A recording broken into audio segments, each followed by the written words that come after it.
आनंद सुतनाथ निताय गौर हरि बोल। श्री गुरु प्रेमानंद सुतनाथ निताय गौर हरि बोल। श्री गुरु प्रेमानंद सुतनाथ निताय गौर हरि बोल।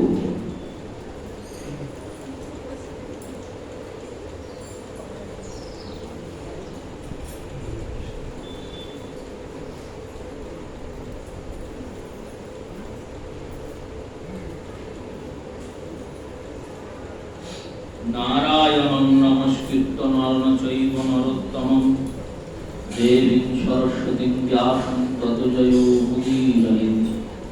भक्तगोष्ठी संगे चैतन्य जय जय, শুনিলে চৈতন্য কথা ভক্তি লভ্য হয়।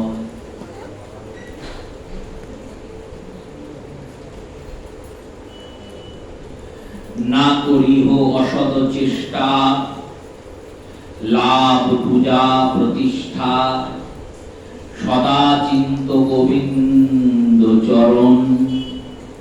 সকল বিপত্তি যায়, মহানন্দ সুখ পাই, প্রেম ভক্তির পরম কারণ। কলি পাবন অবতার রাধা কৃষ্ণ মিলিত তনু শ্রী শ্রী শ্রীমান মহাপ্রভুর কৃপা ধর্মগণ্য অভিন্ন নিত্যানন্দ তত্ত্ব, নিত্যানন্দ কলিবর প্রেমভক্তি মহারাজ নরোত্তম দাস ঠাকুর বিরচিত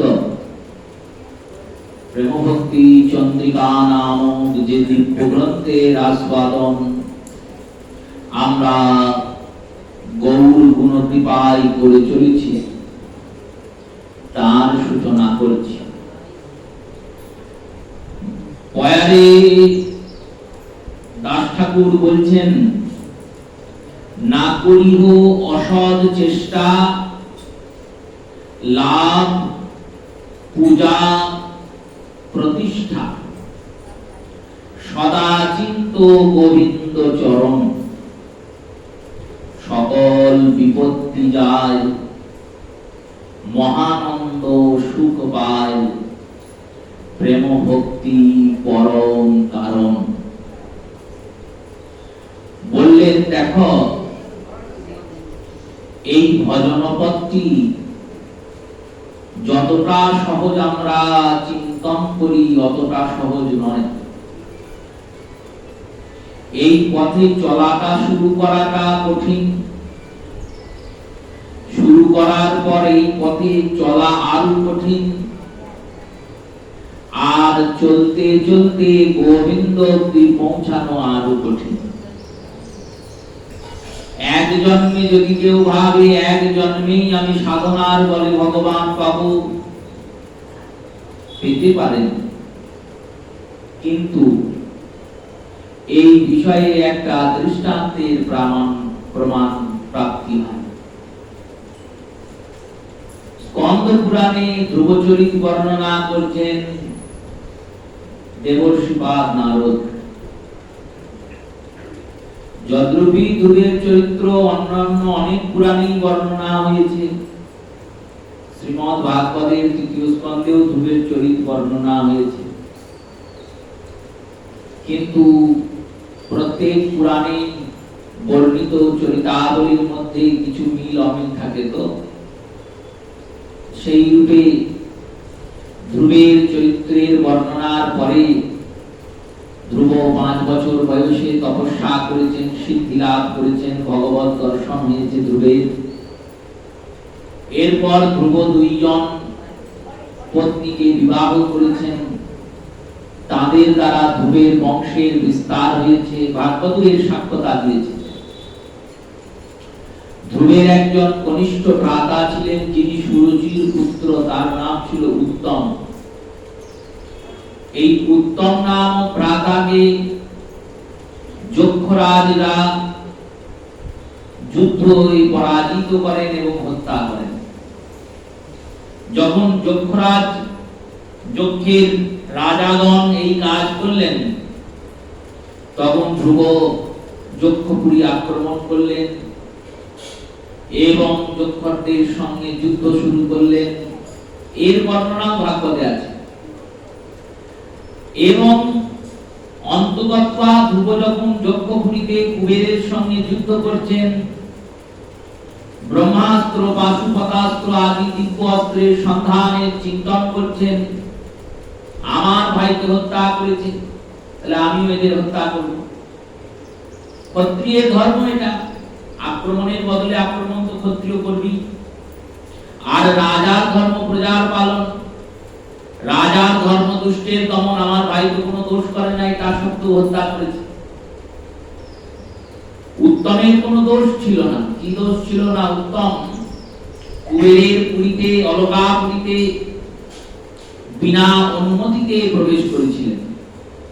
তিনি তো জানতেন না যেটা কুবের পুরীর সীমা। তিনি রথে মৃগয়া করতে করতে কুবেরের পুরীতে প্রবেশ করেছিলেন। সেখানে যুদ্ধ হয়েছে আর সেখানে উত্তমকে হত্যা করা হয়েছে।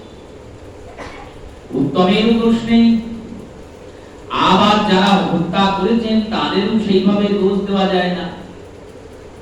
সীমান্তরক্ষী সৈন্যরা এপার ওপারের লোক যদি এদিক ওদিক করে আর গুলি চালায় আর তাকে কেউ মরে, কার দোষ দেবেন?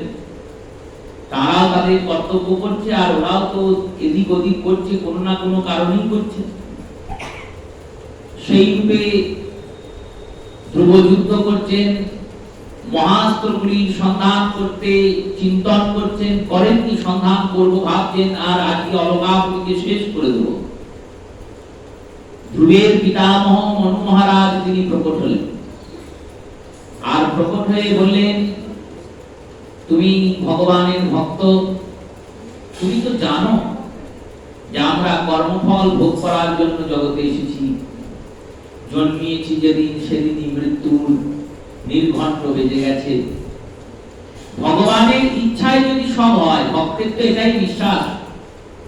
দেখুন, অন্যের বিশ্বাস নয় কিন্তু ভক্তের বিশ্বাস। ভক্ত বিশ্বাস করে যা করে গোবিন্দই করে। এই যদি ভক্তের বিশ্বাস হয়, তাহলে তোমার ভাই হত্যা হয়েছে, বধ হয়েছে, সেটাও ভগবান চেয়েছেন, তাই হয়েছে। এবার যে তোমার ভাইকে বধ করেছে তাকে তো তুমি বধ করেছই, সেখানে প্রতিশোধ পূর্ণ হয়ে গেছে। অকারণে এই গোটা পুরীটাকে, এই গোটা নগরটাকে শেষ করে দেবে। যক্ষরাও ভগবানের ভক্ত। কুবের ধর্মাত্মা রাজন, দেবতার মধ্যে অনাধিপতি। এই অলকাপুরীর রাজত্ব ভগবানই কুবেরকে দান করেছে। ধ্রুবকে সেখানে এই সমস্ত কথাবার্তা বলে নিবৃত করলেন। এর প্রমাণ ভাগবতী আছে। এরপর ধ্রুব তপস্যা করতে গেলেন বানপ্রস্থাশ্রমে গিয়ে। পুত্র বড় হয়েছে, পুত্রকে রাজা করে ধ্রুব মহারাজ গেলেন বনে তপস্যা করতে। তপস্যার কালে একদিন যমরাজ এসে উপস্থিত হলেন। যমরাজ ধ্রুব মহারাজকে বললেন, আপনার আয়ু পূর্ণ হয়েছে, কিন্তু আয়ু পূর্ণ হলেও আমি আপনাকে নিয়ে যেতে পারছি। ধ্রুব বললেন, এ আবার কি কথা? আয়ু যখন পূর্ণ হয়ে গেছে তখন আমি মরে যাবো, এই তো নিয়ম। যমরাজ এসে নিয়ে চলে যাবে। যমরাজ বললেন, না, সবার জন্য এই নিয়ম, কিন্তু ভক্তদের জন্য এই নিয়ম নয়। ভক্তরা যদি ভাবে আয়ু পূর্ণের পরেও আমি কদিন বাঁচব, তাহলে বাঁচতে পারি, ছাড় আছে। ভগবানের ভক্ত তো আপনি তো আর আমার লোকে যাবেন না, নরক দর্শন তো হবে না ধ্রুবের। ধ্রুব যাবে কোথায়? না ধ্রুবের লোকে, যেখানে ভগবান লোক নির্মাণ করে রেখেছেন। ভগবান রথ পাঠিয়ে দিয়েছেন, সেই রথে ধ্রুব উঠবেন। যমরাজ বললেন, প্রভু আপনি যদি এমনি উঠে চলে যান তাহলে আমার অমর্যাদা হবে, তাই আমি মাথাটা পাচ্ছি, আপনি আমার মাথাটায় পা দিয়ে রথে উঠুন। তাহলে লোকে অন্তত বুঝবে যে না, ধ্রুব যমকে স্পর্শ করে, মৃত্যুকে স্পর্শ করেই ভগবানের ধামে গেছে। এই মাথায় পা দিয়ে উঠলেন মানে বললেন, এখানে তত্ত্বের বিষয় আছে। শ্রীধর গোস্বামী পাদ বললেন, মাথায় পা দিয়ে উঠলেন মানে এইটাই, যেই না যমকে স্পর্শ করেছে ধ্রুব, অমনি ধ্রুবের যে পঞ্চভৌতিক শরীর ছিল সেটা খসে পড়ে গেছে। কারণ পঞ্চভৌতিক শরীরে ভগবত ধামে যাওয়া যাবে না।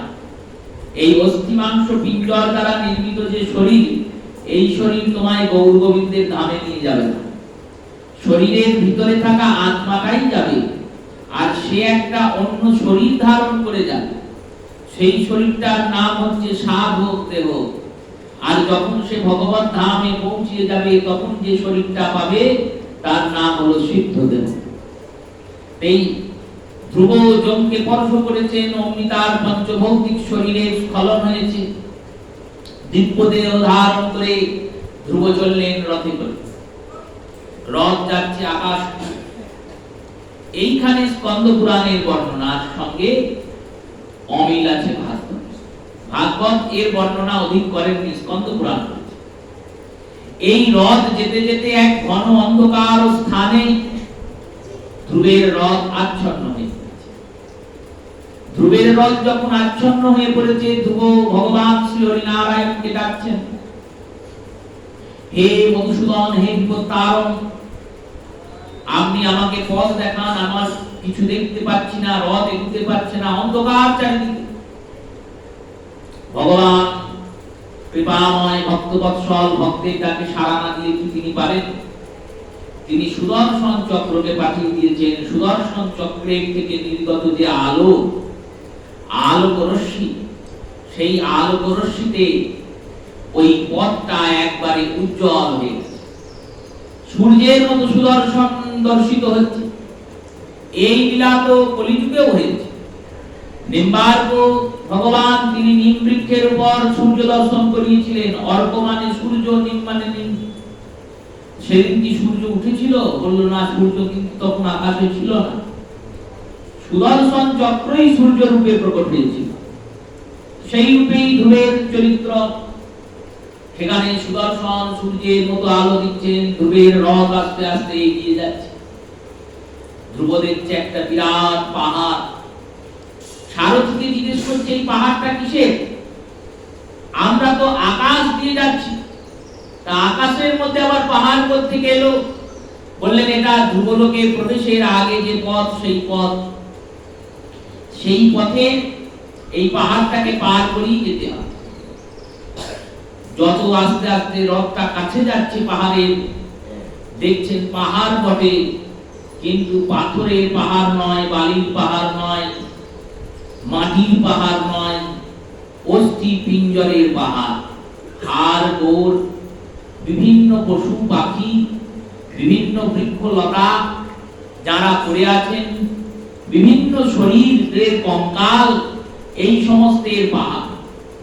ধ্রুব বললেন, এই এত কঙ্কালের পাহাড় এ কোথা থেকে এলো?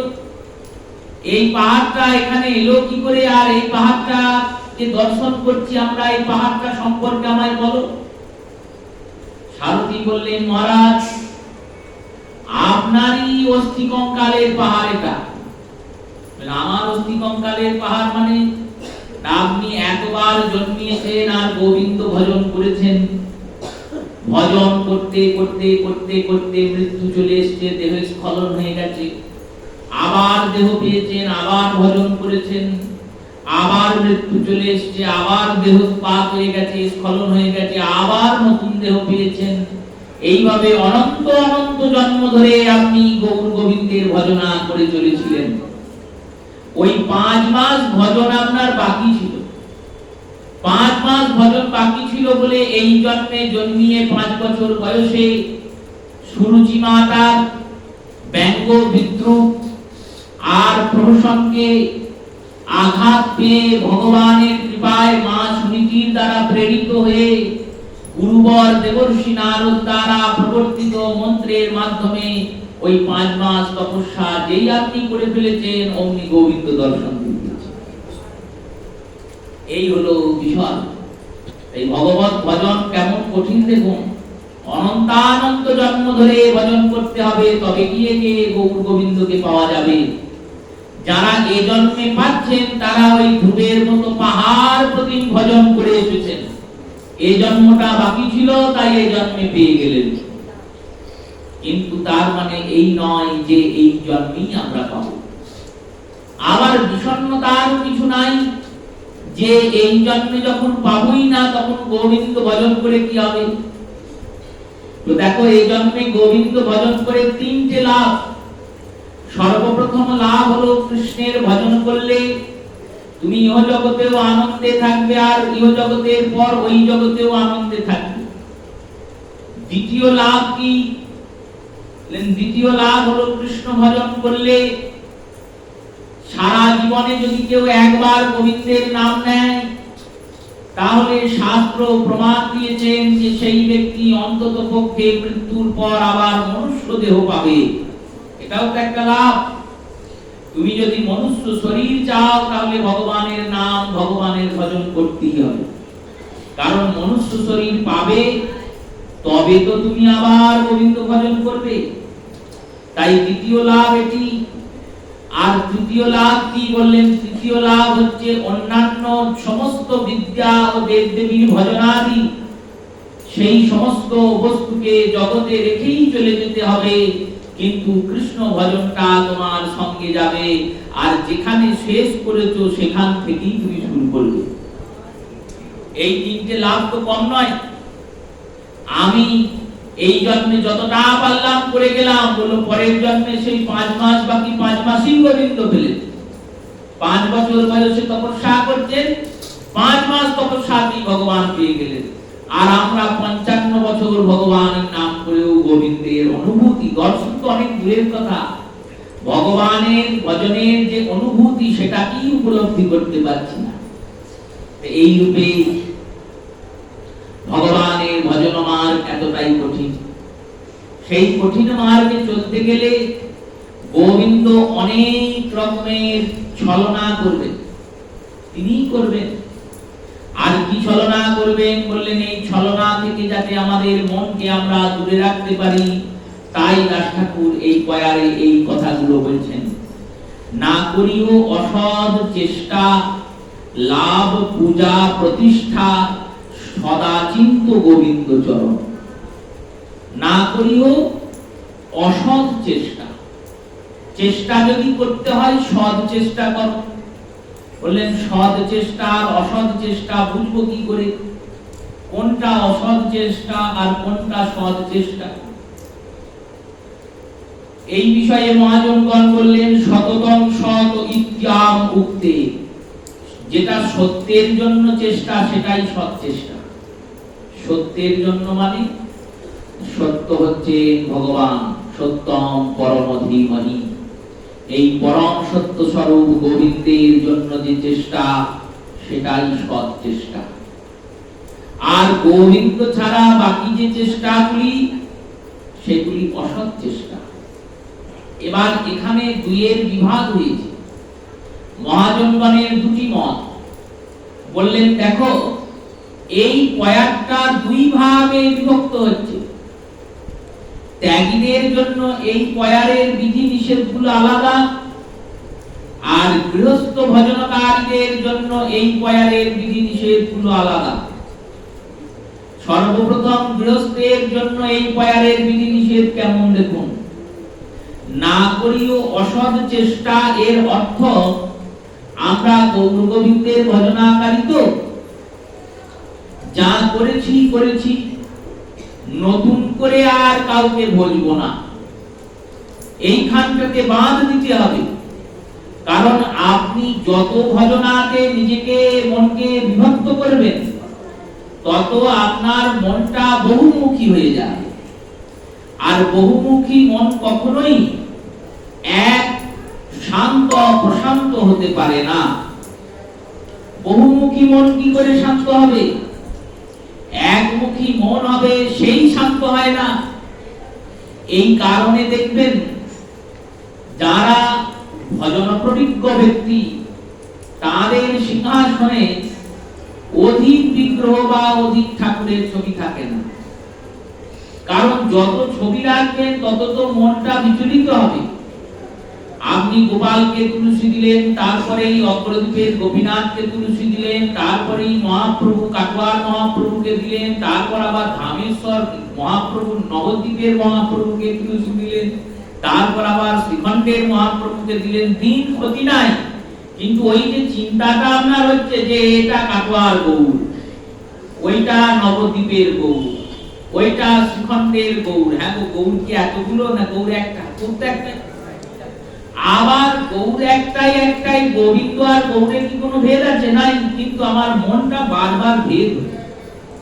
এবার আমরা অজ্ঞানতার জন্য অনেক কিছু নিয়ে এসেছি, জড়ো করেছি, সাধনা জানি না, সাধু সঙ্গ ছিল না, করে ফেলেছি। ঠিক আছে, করে ফেলেছো, করে ফেলার পর যখন জেনেছো তখন থেকে আর বাড়িও না।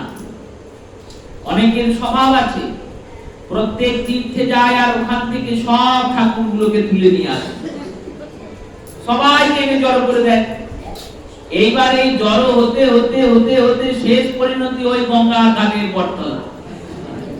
ওখানে তো ঠাকুরের শেষ নাই। ওখানে যখন ওই নিয়ম সেবাতে স্নানে যাই, ওই গোটা বছর তো আমার দ্বারা কোনো নিয়ম করা যায় না, শরীরটা কোনো নিয়ম করতে পারে না।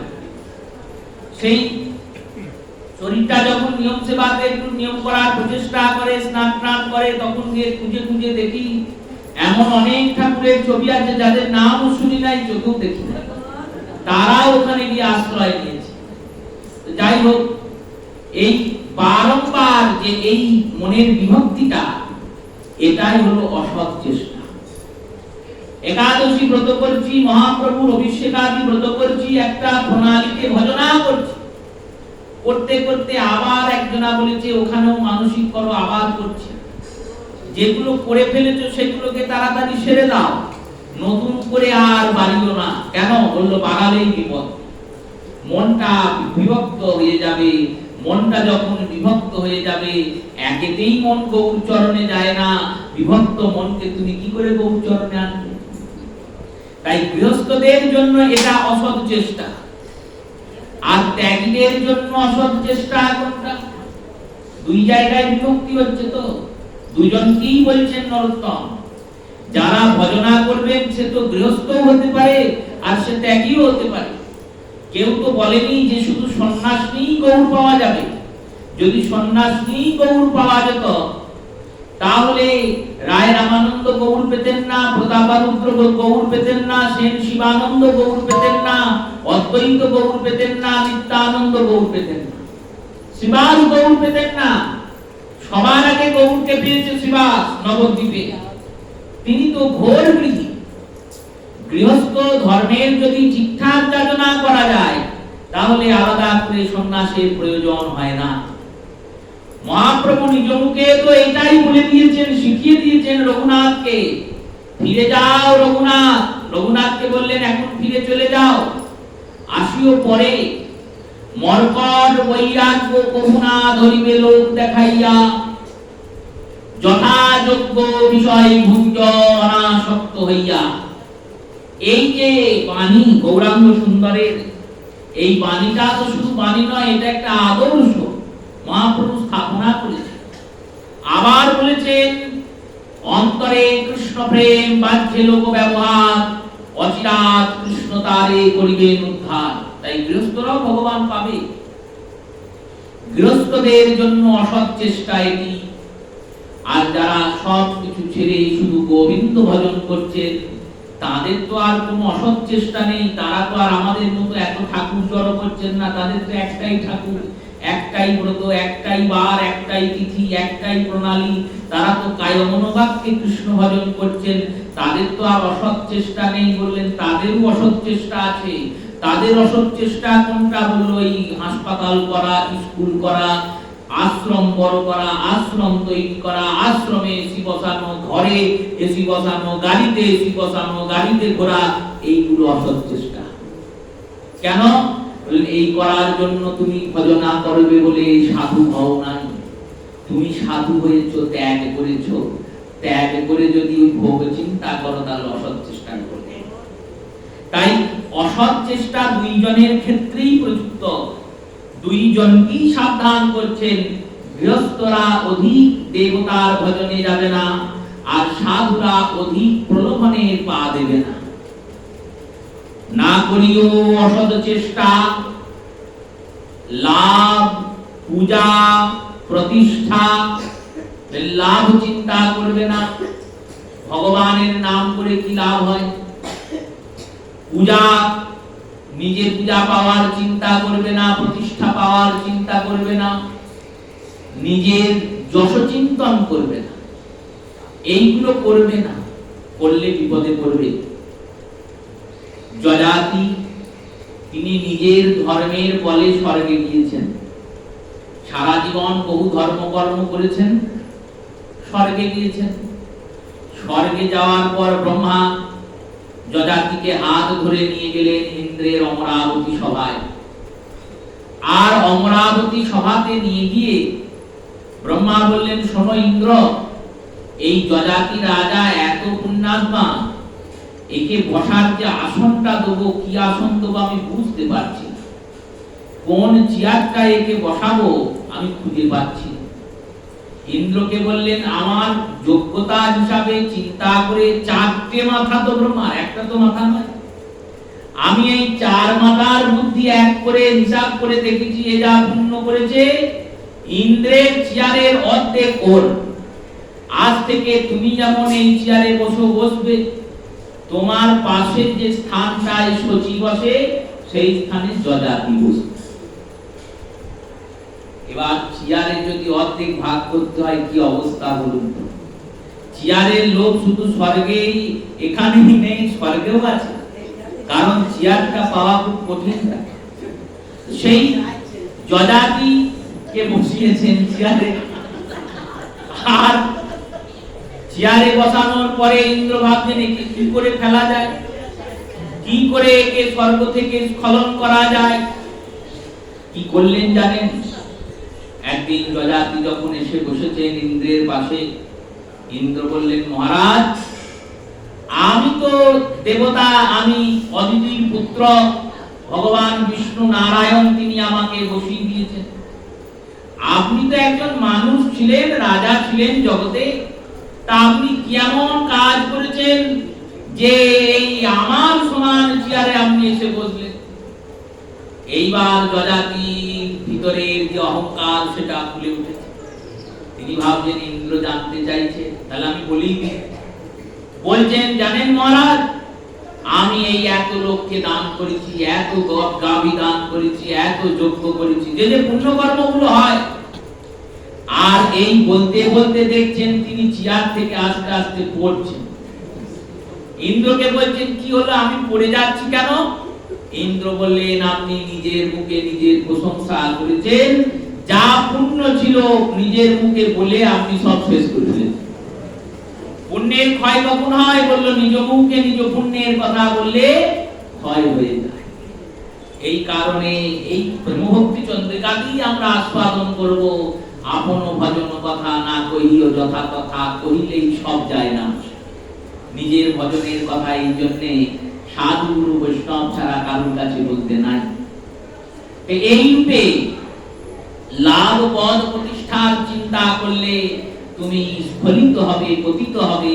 তাই বলছেন, না করিও অসৎ চেষ্টা, লাভ পূজা প্রতিষ্ঠা, সদা চিন্ত গোবিন্দ চরণ। তাহলে আমি কি করব? বললেন, সব সময় গোবিন্দের চরণ চিন্তা করব। এই কথাটি কেন বললেন? বললেন, দেখো, তুমি প্রতিষ্ঠার চিন্তা নাই করতে পারো, কিন্তু ভগবান ছলনাময় তো, তিনি তোমাকে প্রতিষ্ঠা দিয়ে দেবেন। তুমি অসৎ চেষ্টার উদ্যোগ নাই করতে পারো, গোবিন্দ ছলনাময়, তিনি ওই অসৎ চেষ্টা তোমাকে দিয়ে করিয়ে নেবেন। যেমন আমরা প্রথমে গৃহস্থদের বিষয়ে শুনলাম যে সব জায়গার চিত্রপট দিয়ে এনে রেখেছেন। এবার আপনি রাখছেন না, কিন্তু কেউ এসে দিয়ে দিল।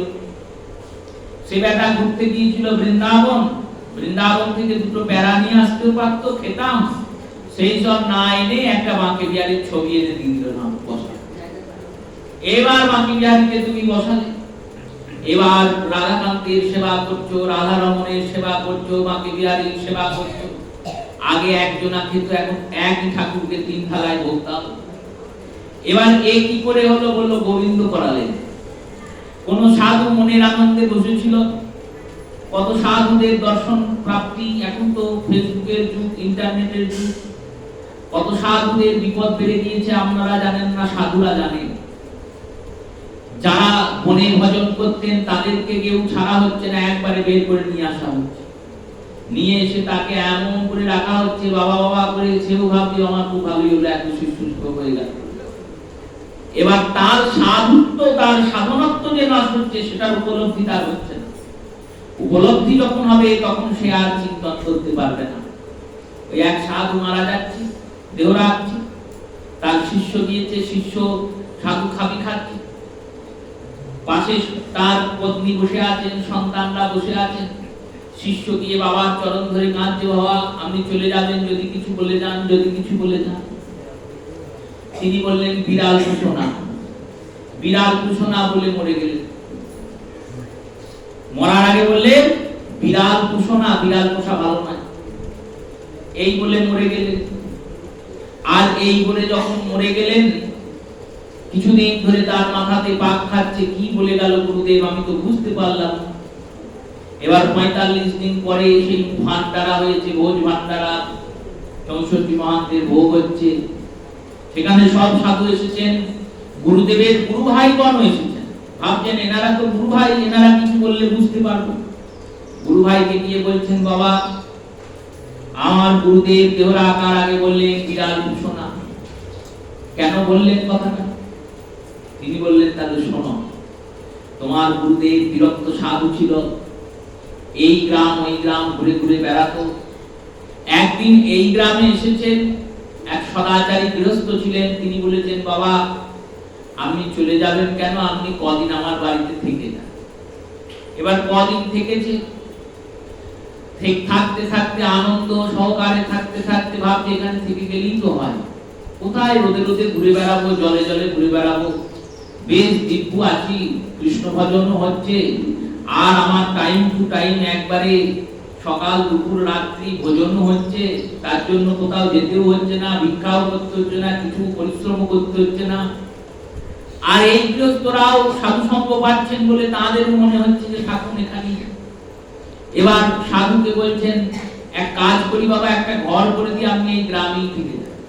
একটা কুটির করে দিয়েছেন, ছোট্ট একটা ঘর, ঘরে প্রতিদিন লোকজন আসা যাওয়া করে সকাল বিকাল। একজন এসে বলছে বাবা আপনার কোনো অসুবিধা হচ্ছে না তো? বললেন অসুবিধা কিছুই নাই, একটাই অসুবিধা। কি? বলল ঘরে খুব ইঁদুর আছে।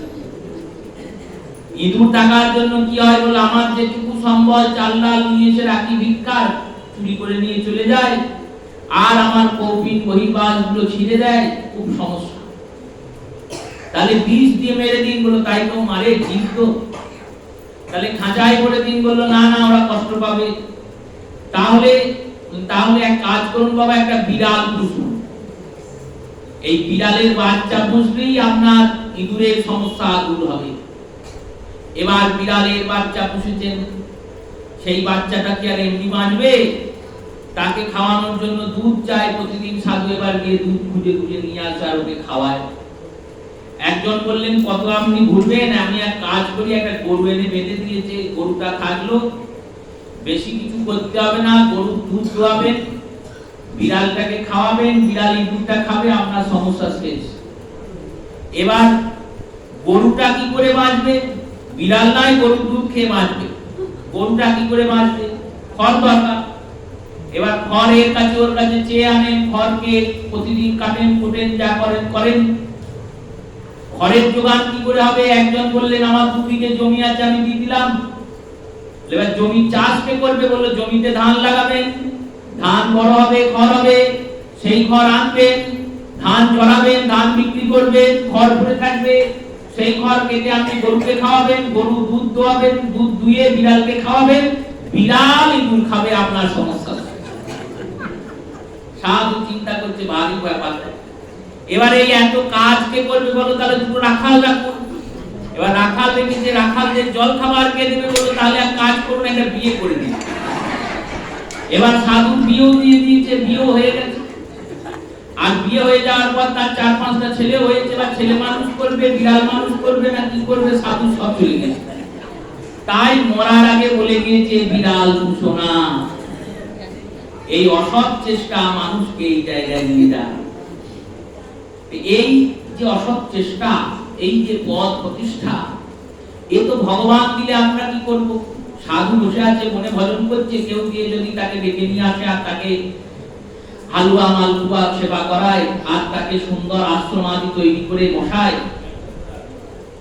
তাকে সুন্দর আশ্রম আদি তৈরি করে বসায়, এ তো ভগবত কৃপায় হচ্ছে, তার প্রেরণা তো নয়।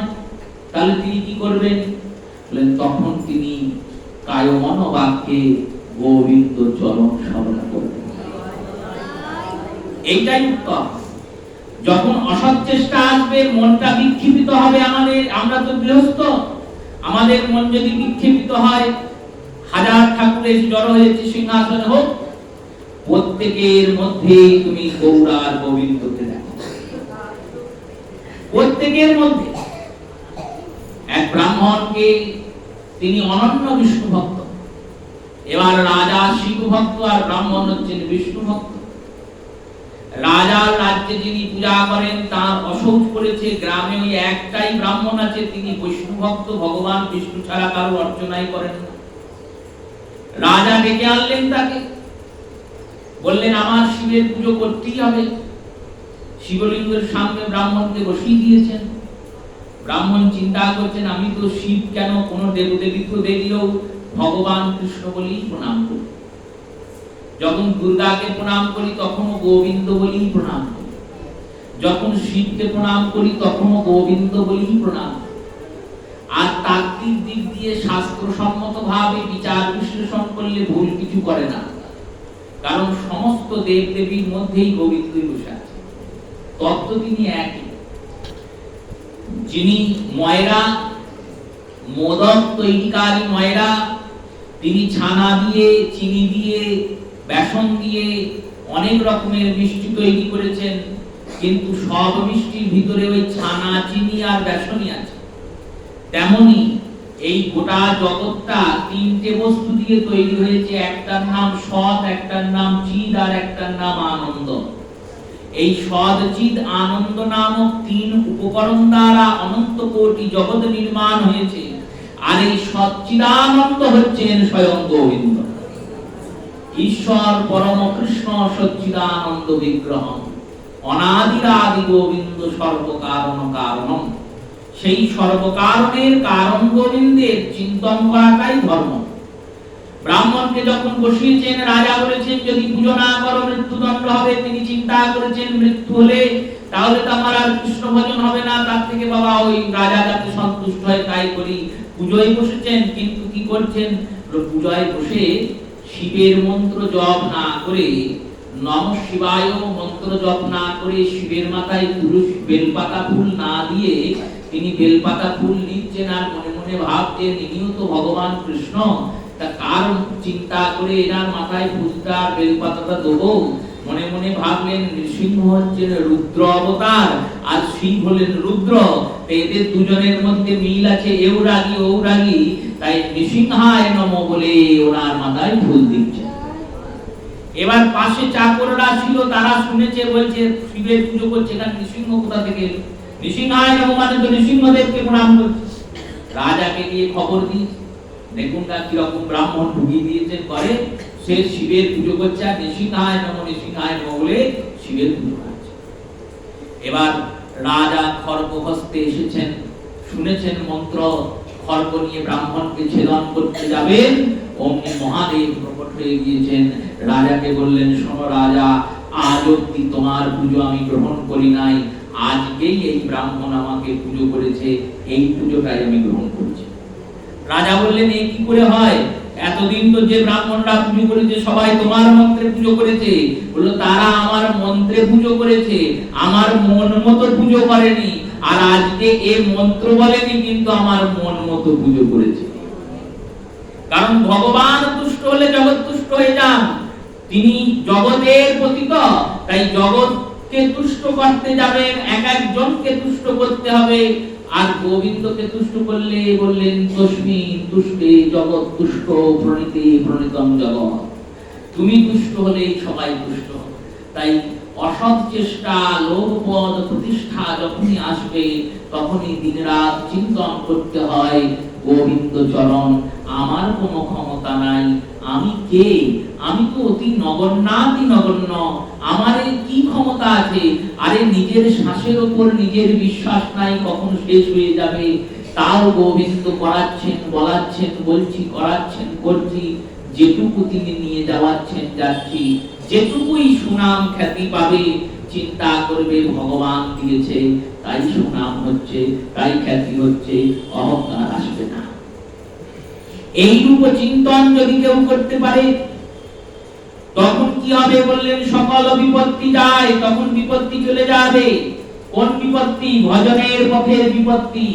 এই যশোর যে বিপত্তি, অভ্যুত্ত পুণ্যত্বের যে অনর্থ, পুণ্য ফল উদয় হলে যশ পদ প্রতিষ্ঠার যে বিপত্তিটা সামনে এসে ঝড় হয়ে দাঁড়ায়, সেই বিপত্তিটা চলে যায় কখন বলল, যখন তুমি চিন্তা করবে আমার কোনো ক্ষমতা নাই, আমি তো যন্ত্র, তিনি যন্ত্রী, তিনি যেমন চালান আমি তেমন চলছি, তিনি যেমন বলান আমি তেমন বলছি, তিনি যেমন করান আমি তেমন করছি, তখন এই পুণ্যত্বরূপী যে অনর্থটি আগমন করবে ভজন পথে, সেই অনর্থটা চলে যাবে। সকল বিপত্তিটাই মহানন্দ সুখ পায়, আর তার সুখের অভাব হয় না। যদি চিন্তা করি আমি করছি, তাহলে সুখ যেমন পাচ্ছ তেমন হারালে দুঃখও পাবে, এটা বিষয় আছে। আমি করছি করতে করতেই যেমন সুখ পাচ্ছি, আজকে একটা ছোট্ট কুঁড়ে ঘর ছিল আর গোবিন্দের কৃপায় আজকে অট্টালিকা হয়েছে, এই চিন্তা হলো, আর কিছুদিন পর অট্টালিকা থেকে আবার কুঁড়ে হয়ে গেল, তখন দুঃখ থাকবে না। হরিশ্চন্দ্র চক্রবর্তী সম্রাট, সেই চক্রবর্তী সম্রাট যখন গুরুদেবকে স্বপ্নে সমর্পণ করলেন নিজ রাজ্য, আর স্বপ্নে সমর্পণ করার পরে গুরুদেব বিশ্বামিত্রকে সিংহাসনে বসিয়ে চলে গেলেন বনে, তখন হরিশ্চন্দ্রের মনে কোনো কষ্ট হয় নাই। কেন হয়নি? বলল, হরিশ্চন্দ্র জানে আমি রাজা নই, ভগবান রাজা করে জন্ম দিয়েছেন, রাজা করেছেন, রাজ্য তিনি দিয়েছেন, আবার তিনিই নিয়েছেন। কাঁদছেন সচিমাতা, কাঁদছেন জগন্নাথ মিশ্র, জ্যেষ্ঠ পুত্র বিশ্বরূপ চলে গেছে সন্ন্যাস নিয়ে, কেউ প্রবোধ দিতে পারছে না, সবাই গিয়ে বলছে না না কাজটাও ঠিক করে নাই, মা বাবাকে কাঁদিয়ে চলে গেল। কেউ গিয়ে বলছে হায় হায়, এইরকম এত সুন্দর ছেলে ভালোই তো ছিল, কি করে এইসব ওর মাথায় ঢুকলো, কি করে ও সন্ন্যাস নিল। আজকের পরিস্থিতি যেমন, ওই মহাপ্রভুর সময়ে পরিস্থিতি যে একবারে খুব ভালো ছিল তা ছিল না, এর থেকেও খারাপ, খারাপের থেকেও খারাপ ছিল। আমরা আজকে হরিকথা বলতে পারছি, শুনতে পারছি, প্রভুর সময় হরিকথা বলা শোনারও অপেক্ষা ছিল না, সেখানেও বারবার বারবার শুধু নাম করেছেন শ্রীমন মহাপ্রভু, সেই নামকে বন্ধ করে দেওয়ার বহু চেষ্টা হয়েছে। সেদিনও পারে নাই, আজকেও পারবে না, এটাই নিয়ম। কারণ নাম স্বয়ং ভগবান, ভগবানকে কি কেউ আটকাতে পারে? নাম তো শব্দ নয়, নাম তো সঙ্গীত নয়, নাম হচ্ছে স্বয়ং ভগবান। গৌরকে যেমন কেউ আটকাতে পারবে না, গৌরের নাম কেউ আটকাতে পারবে না, এটাই নিয়ম। কেউ প্রবোধ দিতে পারছেন না। ছোট্ট বিশ্বম্ভর মহাপ্রভু তখন একবারে ছোট 5 বছরের বালক, তিনি গিয়ে মায়ের কোলে বসেছেন, সচি মায়ের চোখ দুটো থেকে জল মুছিয়ে দিচ্ছেন, জগন্নাথ মিশ্রের হাতটা ধরছেন, ধরে বলছেন বাবা তুমি তো পণ্ডিত, তুমি তো অনেক বড় জ্ঞানী, তোমার তো বিদ্যার শেষ নেই, বহু লোককে তুমি পড়াও, বহু ছাত্র তোমার আছে, তা তুমি এই রকম করে শোক করছো কেন? দিলেন কৃষ্ণ পুত্র যে, নিলেন কৃষ্ণ সে, যে কৃষ্ণ পুত্র দিয়েছেন সেই তো নিয়েছেন, তাহলে এত শোক করছো কেন? এই কথাতে জগন্নাথ চিন্তা করলেন, তাই তো, পুত্র যদি আমার হতো তাহলে সবাই পেত, সবাই তো পায় না, তাহলে গোবিন্দ দিয়েছেন তাই আমি পেয়েছি, তাই গোবিন্দ দিয়েছেন গোবিন্দ নিয়েছেন, এতে দুঃখের কি আছে? আমরা দুঃখ পাই কেন? আমরা ভাবি আমরা করেছি বলেই তো দুঃখ হয়। এই বাড়িটা আমি করেছি, আর করার পর এখন ছেলে বলছে বাড়ি থেকে চলে যাও, দুঃখ হচ্ছে মনে, আমার বাড়ি থেকে আমার চলে যেতে বলছে। আরে বাড়িটা কি তুমি নিয়ে যাবে নাকি? তুমি যাবেই। আজকে ছেলে দাঁড়িয়ে দিচ্ছে, কালকে যখন সংসার তাড়াবে, জম নিতে আসবে, তখন থাকতে পারবে না, চলেই যেতে হবে। এই উপলব্ধিটা আমাদের হয় না, অনুভূতিটা হয় না, এটাই মায়া। ভগবান এইভাবেই বেঁধেছেন আমাদেরকে। সেই যে বিপত্তি, সেই বিপত্তিটা এইরকম। আর ভগবানের ভক্তরা তারা বললেন ভালো হয়েছে, লেটা চুকে গেছে, বাড়িও নেই, ঘরও নেই, মনের আনন্দে কৃষ্ণ ভজন করে, মনের আনন্দে কৃষ্ণ ভজন করে বেড়াবো। শ্রীনাথজি সেবার জন্য এক ভক্ত গিয়েছেন গোলাপ ফুল কিনতে, ভক্তমালির চরিত্র, শ্রীনাথজির সেবা হবে বলে তিনি গিয়েছেন গোলাপ কিনতে। আর কিনতে গিয়ে বৃন্দাবনে খুঁজতে খুঁজতে একজনেরই কাছে এক ঝুড়ি গোলাপ ফুল আছে, আর কারোর কাছে নাই।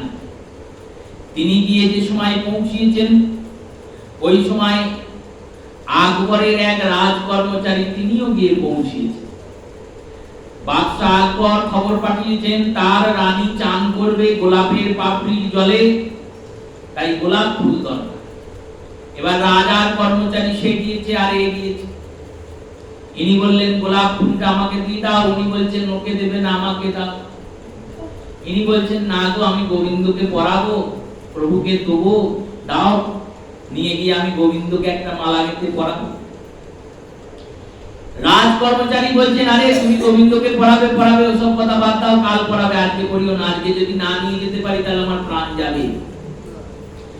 যিনি বিক্রি করছেন সেই বিক্রেতাকে বলছেন ও যা দাম দেবে আমি তার দ্বিগুণ দাম দেবো। দর কষাকষি শুরু হয়েছে। গোটা বাজারে কোথাও নেই, মথুরাতেও নেই, আর আগ্রার বাজারেও নেই, শুধু ওই বৃন্দাবনে ওই ব্যক্তির কাছেই গোলাপ আছে, আর গোলাপই চাই। ইনি বলছেন ও যা দাম দেবে আমি তার দ্বিগুণ দেবো। গরিব মানুষ কোথায় পাবে? দু চার পয়সা বাড়িয়ে না নিয়ে যাবো, রাজার আজ্ঞা রাখা থাকবে, রাজার কাছে আর পয়সার মূল্য আছে। দ্বিগুণ যখন বলেছেন তখন এই ভক্ত বলছেন তাহলে আমি 4 গুণ দাম দেবো। কোথা থেকে দেবে গো, তোমার এত পয়সা কই? তো সে চিন্তা করতে হবে না, তুমি দাম পেলেই তো হলো। বললো বেশ, আমি কিন্তু টাকা বুঝে নেবো। এই যে 4 গুণ বলেছেন, বললেন বেশ তাহলে আমি 6 গুণ দাম দেবো। আর এ যখন 6 গুণ বলেছেন তখন ভক্ত বলছেন আমি তাহলে 10 গুণ দাম দেবো। এ দেখছে এর সঙ্গে পেরে ওঠা যাবে না, এ শুধু দর হাঁকাচ্ছে, তো এমন দাম দেবো যার কিছুই করতে পারবে না। বললেন তুমি যদি 10 গুণ দাম দাও আমি তাহলে 100 গুণ দাম দেবো। 1 পয়সার গোলাপ 100 গুণ দাম উঠলো। এ যিনি বিক্রেতা তিনি ভাবছেন আজ কি ভালো ব্যবসা হচ্ছে, আর কোনোদিন হবেই না এরকম। এরকম সুযোগ কি আর পাওয়া যাবে? সে তার নিজের লাভের চিন্তা করছে। ওই রাজ কর্মচারী নিজের কাজের চিন্তা করছে, আমার প্রাণ যাবে নয় কাজ যাবে। আর ভক্ত গোবিন্দের সুখের চিন্তা করছে, ভগবানকে মালাটা পরালে প্রভু সুখী হবে। 100 গুণ দাম যখন বলেছে তখন ইনি বলেছেন আমি অতটা দিতে পারবো না, তবে আমার বাড়ি ঘর যা আছে আমি সব তোমায় দিব। এই কথা বলেছেন, আর চিরকাল তোমার বাড়িতে চাকর হয়ে থাকবে। এই পরে তো আর রাজকর্মচারী কিছু বলতে পারছেন না, কারণ ইনি ভাবছেন আমি এরপর কি বলবো, এরপর তো আর কিছু বলা যায় না। তিনি বললেন বেশ তুমি নিয়ে যাও বাবা, আমার প্রাণ যায় যাবে, যা হবে হবে, আমি গিয়ে বলবো বাজারে পাই। ইনি গেলেন বাড়িতে, বাড়িতে গৃহিণীকে বললেন চলো এবার গোবিন্দ আমাদের কৃপা করেছে। কোথায় কৃপা করেছে? আমাদের বড় বাড়ি দিয়েছে। বড় বাড়ি বললে হ্যাঁ গো, এই ছোট বাড়ির থেকে একটা বড় বাড়ি দিয়েছে। এই ছোট বাড়িতে আর গোবিন্দ রাখবে না, তাহলে কোথায় থাকবে? এই গোটা পৃথিবীটাই আমাদের বাড়ি। এত বড় বাড়ি দিয়েছে ভগবান। গৃহিণী বুঝতে পারলেন যে ইনি সব কিছু দিয়ে দিয়েছেন ভগবানের সেবা, সব বিক্রি করে নিয়ে গিয়ে সেই টাকা দিয়েছেন ওই মালিককে, আর ওই মালিক টাকা বুঝে নিয়ে গোলাপের ঝুড়িটা দিয়েছেন। পতি আর পত্নী দুইজনে গোলাপের মালা গেঁথেছেন, আর মালা গেঁথে সেই মালা নিয়ে গিয়েছেন গোবর্ধন নাথ শ্রীনাথ গোপালজিকে পরানোর জন্য। মালা রাখা হয়েছে। এই মালাটা যখন পুরোহিত পরাতে যাচ্ছেন দেখছেন শ্রীনাথজি মাথাটা নিচু করে দাঁড়িয়ে আছে। পুরোহিতজি মালাটা পরিয়েছেন, পরানোর পর জিজ্ঞেস করছেন প্রভু তোমার মাথাটা নিচু হয়ে গেছে কেন? ভগবান বলছেন আমি যে ঋণী হয়ে গেছি, একজন তার সর্বস্ব বিক্রি করে দিয়ে আমায় এই মালাটা পরিয়েছে, সেই ঋণটা আমি কি করে শোধ করব? সে তার জীবনের যা ছিল সব বিচে দিয়ে এই মালাটা আমার গলায় পরিয়েছে। এই কথা যেই শুনেছেন না, সামান্য পুরোহিত শ্রীনাথজির সেবা করছেন না, স্বয়ং বেঙ্কট ভট্ট সেবা করছেন, স্বয়ং বল্লভাচার্যের পুত্র, তিনি অষ্টসখাদের আচার্য স্বরূপ। তারা গিয়ে সবাইকে খুঁজতে খুঁজতে দেখে ওরা দুজন গোবর্ধনের তটে তলায় বসে বসে কৃষ্ণ নাম করছে। ছুটে গিয়ে বলছেন আপনারা এই মালাটা দিয়েছেন না? হ্যাঁ দিয়েছি। আপনাদের সব কিছু বিক্রি করে দিয়েই মালা দিয়েছেন। হ্যাঁ, কি হয়েছে? গোবিন্দের জিনিস গোবিন্দ সেবায় লেগেছে, আছে কি? আমরা কি নিয়ে যেতাম সঙ্গে করে? চলেই তো যেতাম, বাকি জীবনটা গোবিন্দ দর্শন করে কেটে যাবে। তারা নিজেদের সমস্ত টাকা পয়সা জোগাড় করে বাড়ি ঘর কিনে তাকে ফেরত দিয়েছেন। যখন ফেরত দেওয়ার পরে ফেরত দিয়েছেন, তখন গোবিন্দ গলা তুলে দাঁড়িয়েছে, বলছেন এই ব্যক্তি এসবের কোনো দরকার নাই, আমরা বেশ আনন্দে আছি। ছিল তখন আনন্দে ছিলাম, যখন নাই তখন মহানন্দে আছি। তুমি মহানন্দে থাকলে হবে না, তোমার ঠাকুর যে কষ্টে আছে। কেন? শ্রীনাথজি মাথা নিচু করে দাঁড়িয়ে আছে, তিনি বলছেন আমি ভক্তের ঋণে ঋণগ্রস্ত হয়ে পড়েছি। এই হচ্ছে কৃষ্ণ ভজনের লাভ। তাই সকল বিপত্তি যায়, মহানন্দ সুখ পায়, প্রেম ভক্তি পরম কারণ। সেই প্রেম ভক্তি যাতে আমরা পেতে পারি, তার ছিটে কণা কণার কণা কোটি গুণের কোটি অংশের একটা অংশ যাতে আমরা আস্বাদন করতে পারি এই জীবনে, এই রূপবিলাস মহাপ্রভুর চরণে জানিয়ে প্রত্যেক শ্রোতা মাতা ভক্ত বৈষ্ণব চরণে প্রার্থনা শ্রী গুরু প্রেমানন্দ রাধে